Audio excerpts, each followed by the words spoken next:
in the depths of space, where the stars hold the stories of countless civilizations, humanity's first cry for help echoed across the galaxy. The Terra Nova, an exploration vessel on a peaceful mission, discovered Ethros, an untouched world, home to a tranquil and thriving alien civilization. But peace was shattered in an instant.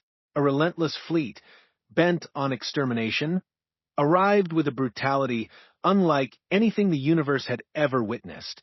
As Captain Sarah Chun and her crew watched helplessly, the massacre unfolded, leaving them no choice but to send out a desperate SOS, humanity's first plea for help. Now, as the darkest forces of the galaxy close in, an ancient council of galactic watchers convenes, debating whether humanity is worthy of protection. But the decision is made. The Crimson Armada, the galaxy's deadliest fleet, rises from the shadows, their warships, armed with unimaginable power, preparing to answer humanity's call. A new chapter begins, and the reckoning for those who dared to destroy a peaceful world has come.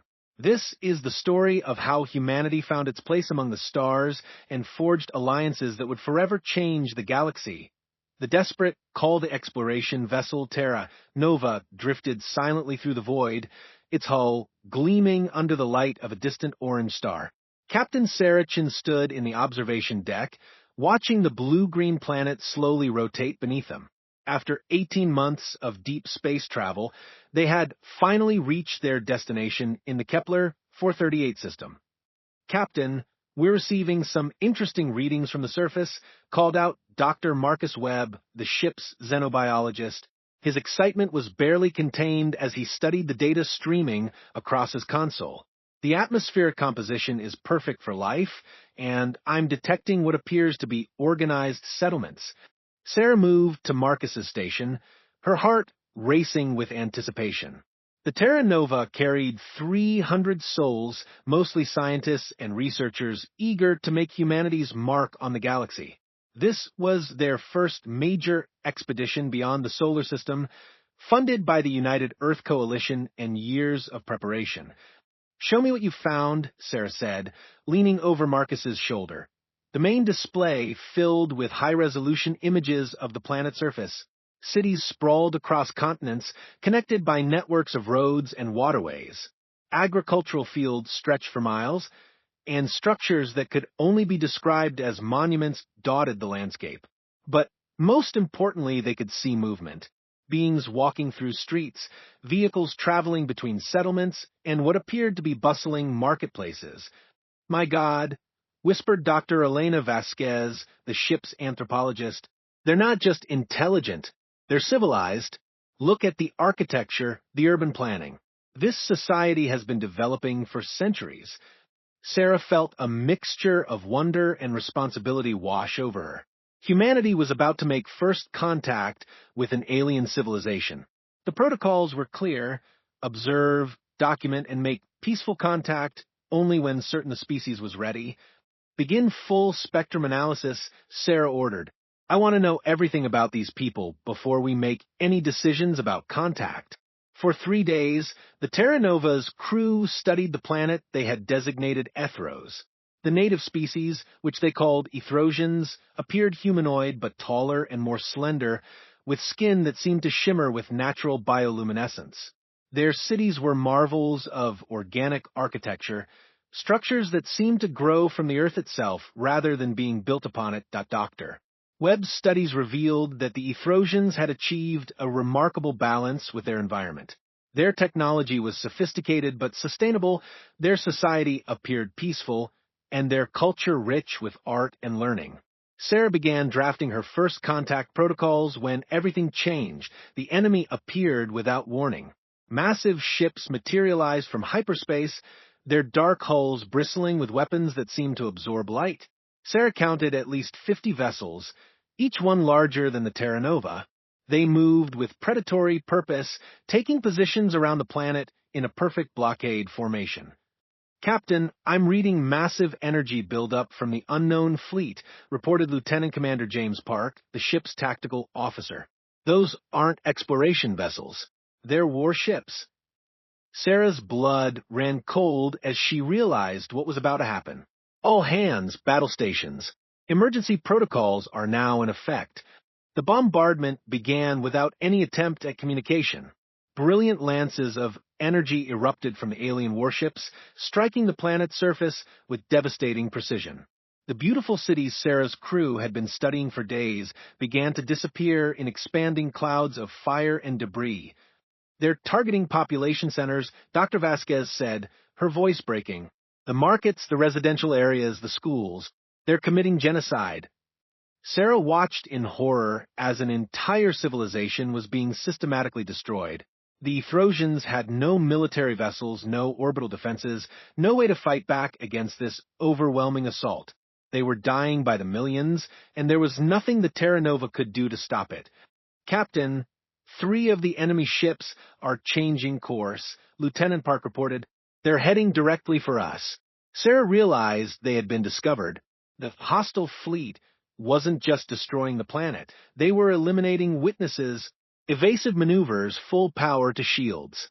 Prepare for combat. The Terra Nova was a research vessel, not a warship. It had basic defensive systems and a few weapon arrays, but nothing that could match the firepower now bearing down on them.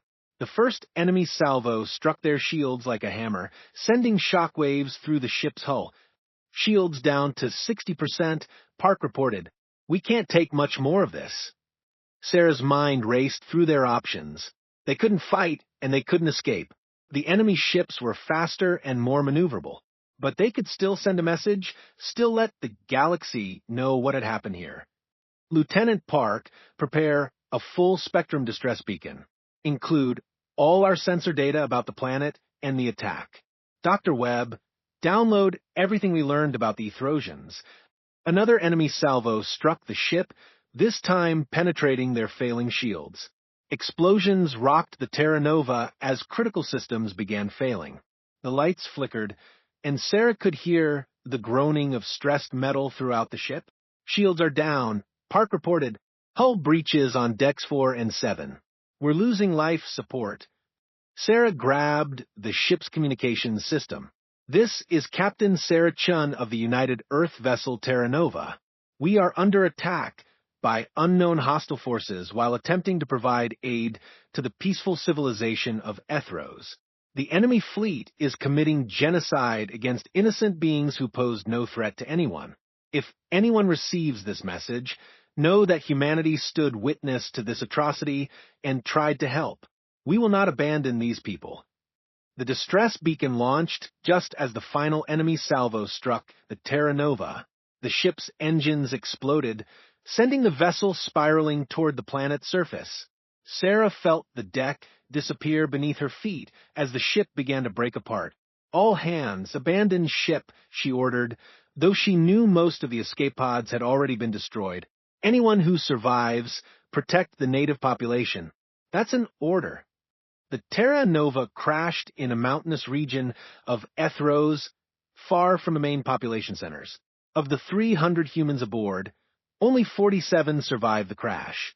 Captain Sarah Chun pulled herself from the wreckage, her left leg broken, but her spirit unbroken. Around her, the remnants of her crew were emerging from the debris, battered but alive to Dr. Webb crawled out from under a fallen support beam, his face covered in blood, but his eyes still bright with determination. Captain, I managed to save the cultural database. Everything we learned about the Ethrosians is intact. Sarah looked up at the burning sky, where the enemy fleet continued their systematic destruction. Then, we honor their memory by protecting the survivors. We may be stranded, but we're not helpless. Over the following days, the human survivors made contact with groups of Ethrosians who had escaped the initial bombardment. The native people were terrified and confused, their peaceful world suddenly transformed into a battlefield. But they welcomed the humans with gratitude, recognizing that these strange beings had tried to help them. Working together, humans and Ethrosians established hidden camps in the planet's cave systems. Sarah organized the survivors into resistance cells, using their superior technology to mount guerrilla attacks against the enemy ground forces. They couldn't save the civilization, but they could protect the survivors and make the invaders pay for every mile of conquered territory. Doctor. Vasquez worked tirelessly to preserve Ethrosian culture, recording their stories and traditions before they could be lost forever. Dr. Webb continued his research, learning that the Ethrosians called their attackers the Void Devourers, an ancient enemy that had destroyed dozens of worlds across the galaxy. Months passed in an endless cycle of hiding, fighting, and survival. The human survivors grew lean and hard. Their scientific mission transformed into a desperate struggle for survival. But they never gave up hope that their distress signal had reached someone who might help.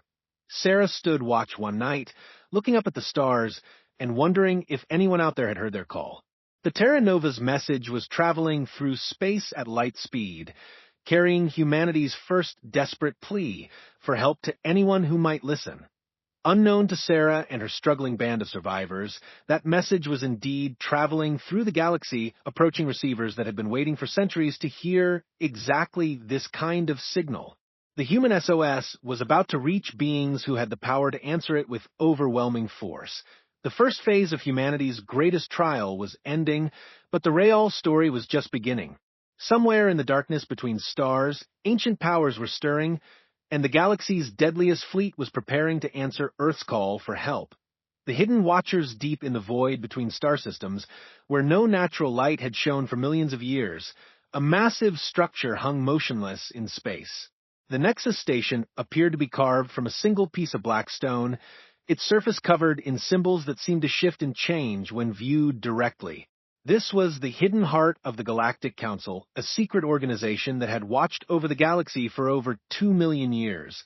Admiral Thane Corvanis stood in the station's central chamber, his towering frame casting long shadows across the ancient floor.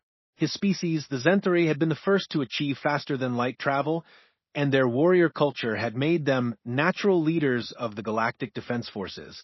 His blue-scaled skin bore the scars of countless battles, and his golden eyes held the wisdom of centuries. The human distress signal has been fully analyzed, reported Dr. Lyra Nightsong, her ethereal form flickering between dimensions.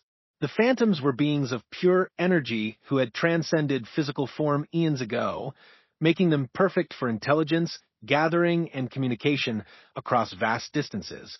The transmission originated from the Kepler 438 system, exactly where our deep space monitors detected Void Devourer activity 3 months ago.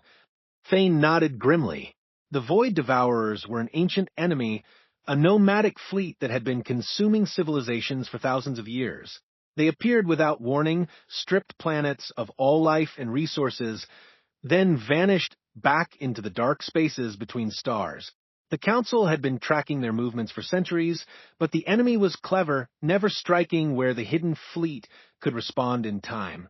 What makes this transmission different from the others? Asked Counselor Vex, Iron Mind, his crystalline body refracting light into rainbow patterns across the chamber walls. The Geodites were living minerals whose thought processes worked at the speed of light, making them invaluable for strategic planning and analysis to Doctor. Nightsong's form solidified slightly as she accessed the data. These humans had no knowledge of the Void Devourers or galactic politics. They were exploring for the first time, encountering an intelligent species they call Ethrosians. When the enemy fleet arrived, the humans could have fled. Instead, they chose to fight and die protecting beings they had just met. A murmur ran through the assembled council members. Representatives from 8 different species sat around the circular table, each one having evolved to dominate their respective regions of space.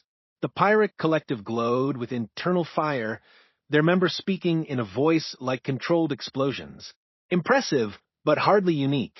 Many species fight to protect their own. Not their own, Thane corrected, complete strangers.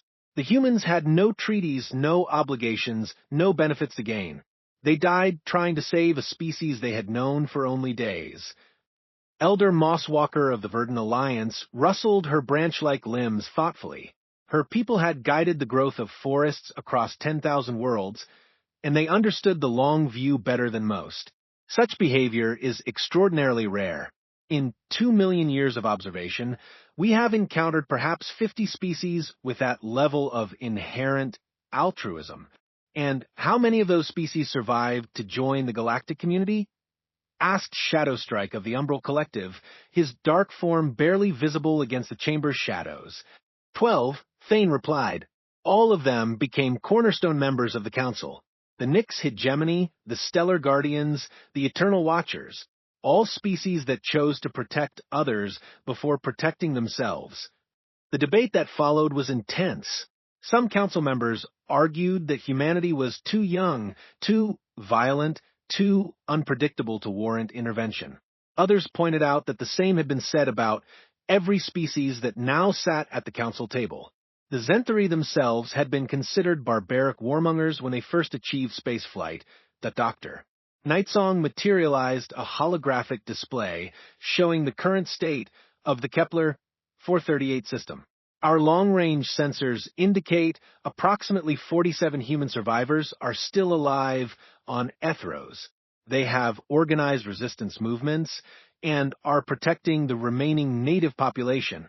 The Void Devourers have established permanent mining operations, suggesting they plan to strip the planet completely. How long do we have? Asked Thane. Based on current consumption rates, the planet will be uninhabitable within 6 months. The human survivors have perhaps half that long before the enemy locates and eliminates them. Counselor Ironmind's crystalline form flashed with rapid calculations. If we mobilize the Crimson Armada now, we could reach the system in 4 months. But revealing our existence to save 47 humans would expose 2 million years of careful secrecy. Perhaps it is time, said Elder Mosswalker. The galaxy has grown darker in recent centuries. The Void Devourers are not the only threat. The entropy cult has been spotted in 3 systems, and the hive minds are expanding beyond their designated sectors. We may soon face threats that require open intervention. Thane stood, his presence commanding the attention of every being in the chamber. I propose we do more than just rescue the human survivors.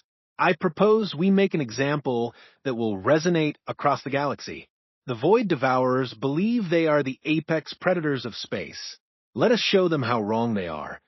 The vote was closer than it had been for any decision in Council history. For species voted for immediate intervention, 3 voted against and 1 abstained. But it was enough. For the first time in 2 million years, the Galactic Council would reveal its existence to save a single species. The mobilization began immediately. Deep space installations that had remained hidden for millennia suddenly blazed to life with activity. The Crimson Armada, the galaxy's most feared fleet, began to assemble for the first time in over 1,000 years. From the Zenthari sectors came the Void Breaker-class dreadnoughts, each one capable of cracking planets with their gravitational weapons. The Phantoms contributed their phase runners, ships that could exist in multiple dimensions simultaneously. The Geodites sent their Crystal Lancers, vessels that could cut through space itself with focused light beams. The Pirate Collective provided their Starforges, mobile factories that could consume asteroids and produce thousands of fighter craft during battle. The Verdant Alliance contributed their World Trees, massive bioships that could heal damaged vessels and terraform planets in days. The Umbral Collective sent their Shadow Fleets, ships that could become invisible to all forms of detection.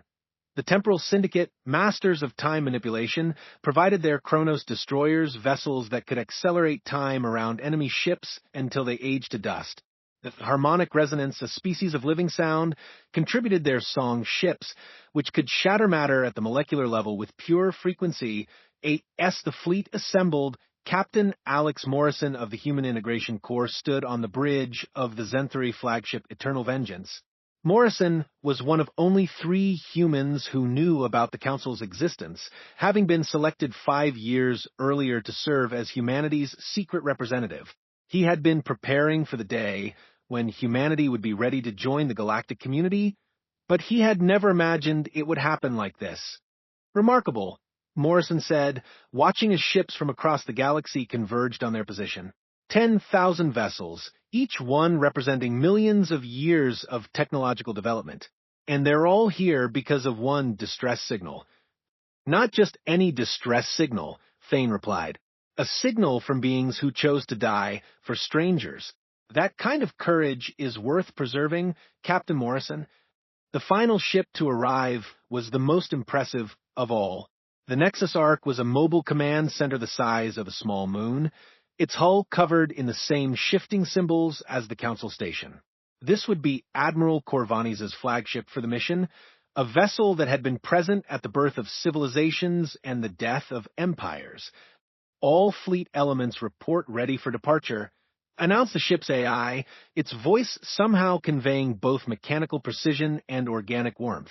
Crimson Armada stands at full strength.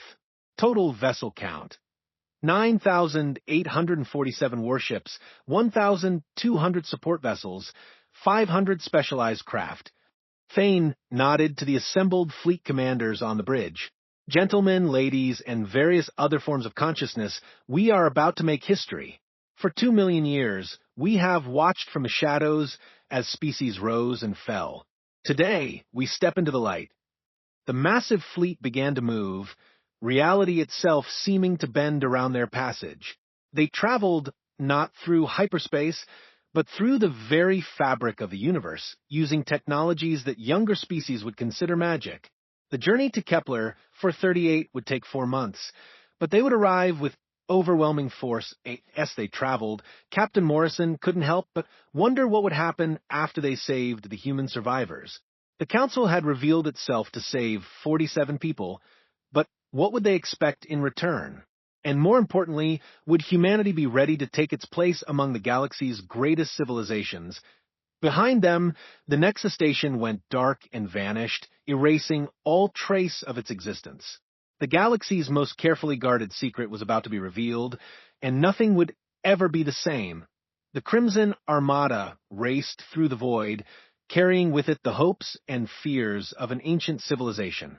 Somewhere ahead, 47 humans were fighting for their lives, unaware that their desperate struggle had already changed the fate of the galaxy. The reckoning the Crimson Armada dropped out of hyperspace at the edge of the Kepler 438 system like a force of nature given form.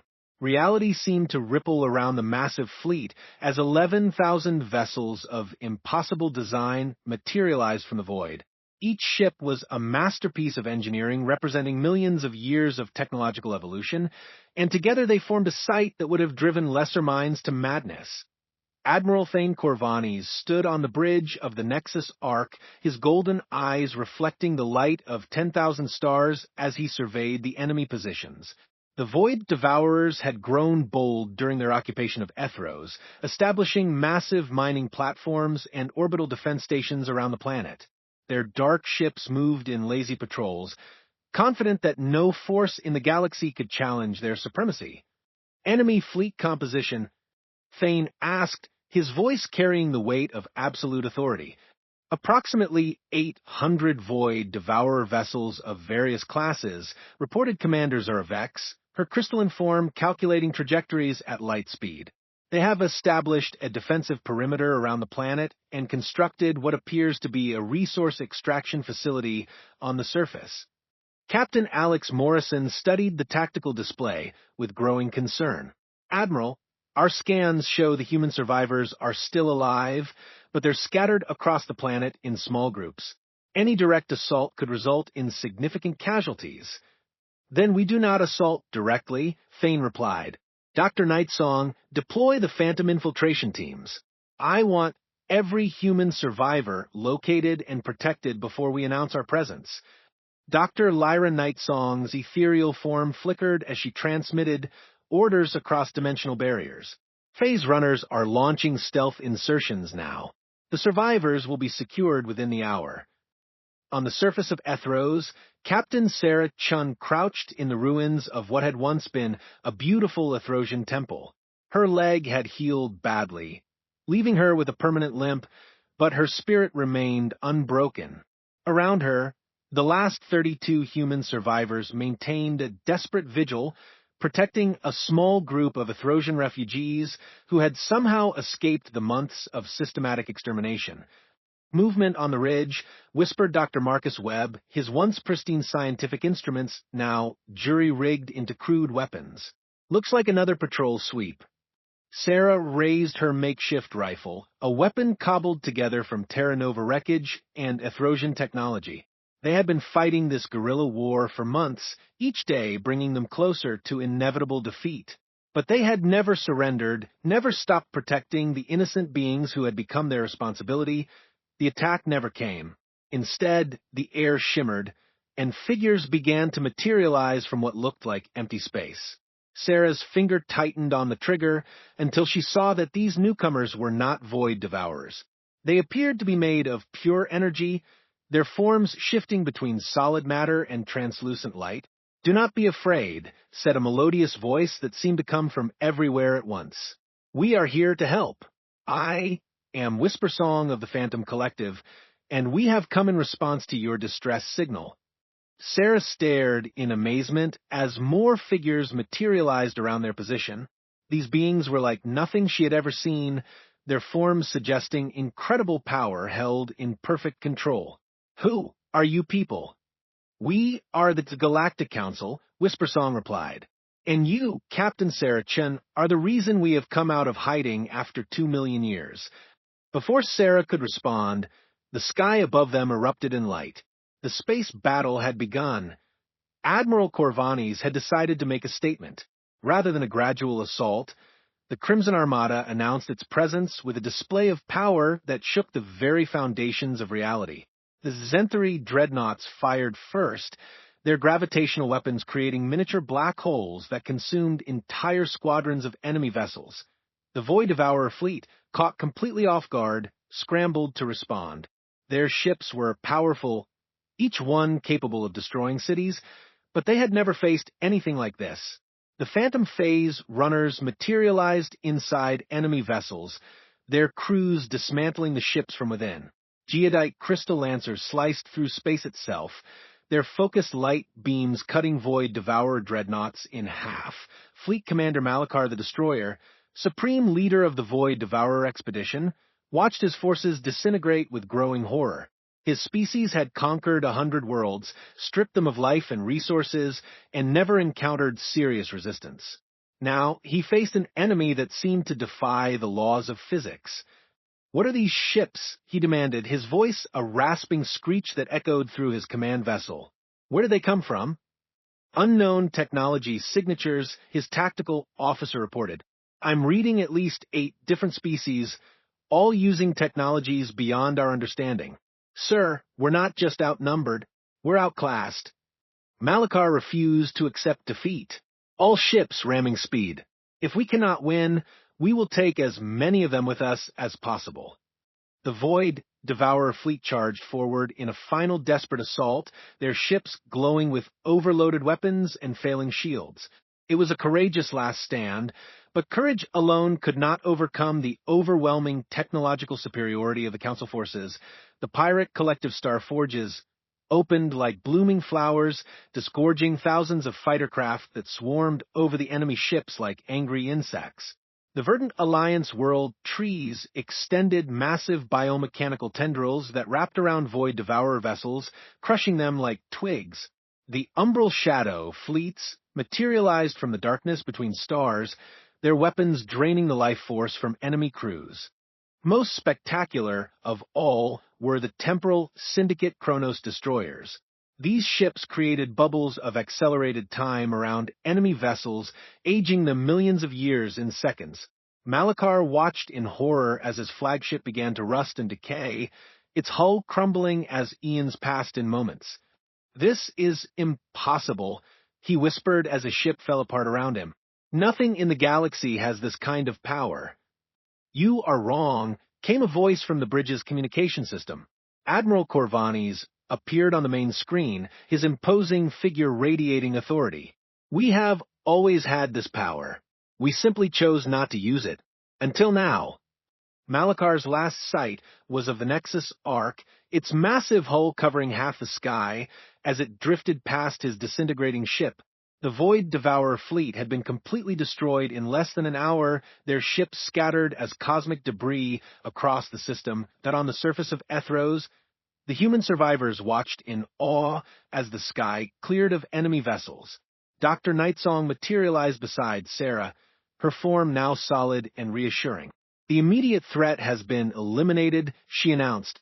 "The Void Devourer fleet is destroyed, and their ground forces are surrendering. You are safe.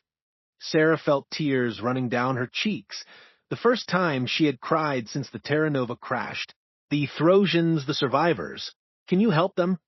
Help them? Dr. Nightsong smiled, an expression that seemed to light up the air around her. Captain Chun, we are going to restore their entire civilization. Watch. The Verdant Alliance world trees descended from orbit, their massive biomechanical forms settling onto the planet's surface with incredible gentleness. Where they touched down, the scarred Earth began to heal. Dead forests returned to life, poisoned rivers ran clear, and the very air grew sweet and clean. The Temporal Syndicate ships created localized time fields around the ruins of Ethrosian cities, reversing the damage done by months of bombardment. Buildings rose from their foundations, art treasures reformed from scattered atoms, and the infrastructure of an entire civilization was restored in hours. Most miraculous of all, the harmonic resonance song ships began to play.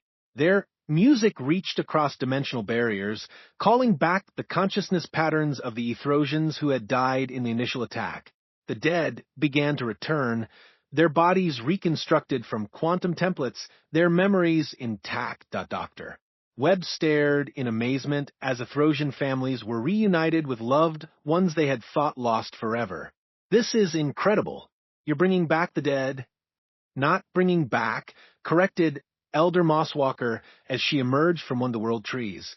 Simply retrieving from the quantum archive where all consciousness eventually returns. Your species calls it the afterlife. We call it the repository. As the planet healed around them, Admiral Corvani's materialized on the surface, his imposing figure somehow comforting rather than intimidating. He approached Sarah with the respect due to a fellow warrior. Captain Chun, I am Admiral Thane Corvanis of the Galactic Council. Your distress signal reached us 4 months ago, and we have traveled across the galaxy to answer it. Sarah struggled to find words. You came all this way for us? For 47 humans. We came because of what those 47 humans represent, Thane replied. Courage without selfishness. Sacrifice for strangers. These are the qualities that build civilizations and preserve them. The galaxy needs more species like humanity.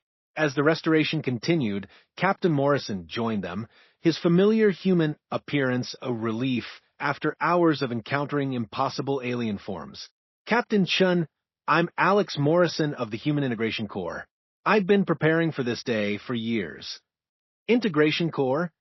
Sarah asked, You're human, but you're part of this council? Humanity has been under observation for decades, Morrison explained. We were being evaluated for potential membership in the galactic community. Your actions on Ethros have accelerated that timeline considerably. Over the following days, the human survivors were introduced to wonders beyond imagination. They toured ships that existed in multiple dimensions simultaneously, met beings who had witnessed the birth of stars, and learned that the galaxy was far more complex and beautiful than they had ever dreamed. The Throsians, their civilization restored, and their people returned from death itself, declared the humans to be their eternal protectors and friends. A ceremony was held in the rebuilt capital city, where representatives from all 8 council species formally welcomed humanity into the galactic community. This is unprecedented, Elder Mosswalker explained to the assembled crowd. Never before has a species been granted full membership based on a single act of courage. But never before has a species proven their worth so completely in their first contact with the galaxy. Sarah stood before the assembled representatives, still barely believing what had happened.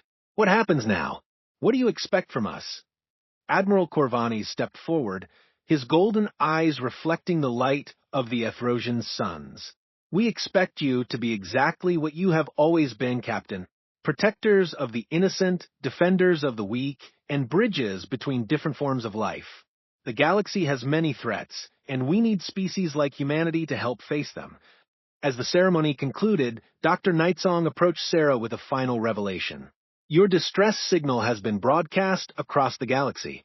Every species now knows that humanity exists, that we exist, and that the Age of Hidden Watchers is over.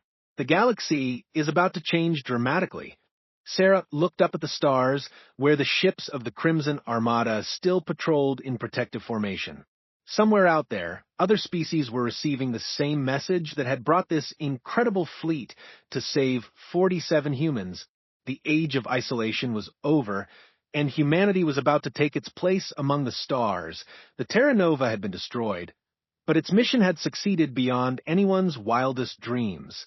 Humanity had not only made first contact with alien life, but had proven themselves worthy of joining the most exclusive organization in the galaxy. The desperate SOS that had begun their story had become the opening note of a new cosmic symphony. The celebration continued around them. Sarah Chun, survivor of the Terra Nova and defender of Ethros, knew that this was not an ending but a beginning. The galaxy's deadliest fleet had answered humanity's call, and now it was time for humanity to answer the galaxy's call in return. The stars had never seemed so bright or so full of possibility.